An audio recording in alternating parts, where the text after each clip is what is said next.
6 simple steps to jumpstart your emergency fund.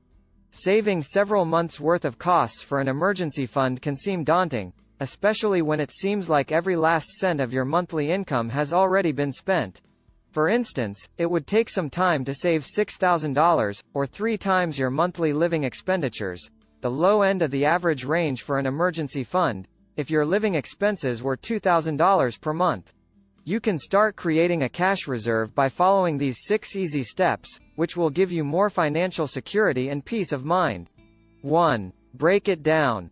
If you consider everything at once, you are presented with a difficult problem. However, a sum is broken down into smaller components, and they are steps you may reasonably do each month. For instance, some people may set a target of $100 each month, which is only $3 to $4 per day, but saving $100 per month would increase your reserve to $1,200 after a year. 2. Pick something and cut it. Savings from each day might build up. To save money on gas, consider carpooling or taking the bus. You could also pack your lunch rather than buying it, or pause that streaming service you no longer use. Determine how much money you are putting aside each month from your daily change, and add that sum to your emergency fund. You can change your entire behavior, if you start small and specific. The trick is to select a specific expense to lower, which is more effective than making a generic resolution to save money. 3. Put technology to work for you. Setting up automated transfers from your checking account to your savings account is a simple approach to save more frequently.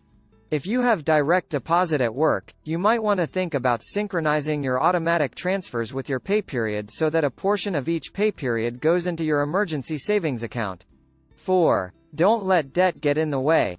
Saving may be the last thing on your mind if you're battling to pay off debt.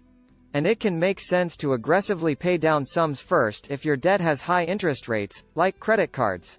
However, if your interest rates and balances are smaller and easier to manage, you can work toward both objectives at once. Take into consideration allocating money each month to both debt repayment and savings. 5. Keep your funds accessible, but away from temptation. You must have access to emergency cash when you require them. That entails not keeping them in accounts where you must pay a fee to access your funds or where you could be tempted to withdraw money for regular costs. Consider opening a second, interest-bearing, money market or savings account that is FDIC guaranteed. 6. Now, up the ante. Once you've reached your initial savings goal, keep saving. Increase your savings targets gradually until you have saved enough to cover your expenses for 6 to 9 months, providing you with a sizable safety net for unforeseen situations. Once you have a solid financial foundation in place, you may use your strong saving habits to achieve new objectives like a car down payment, retirement, or even your next trip.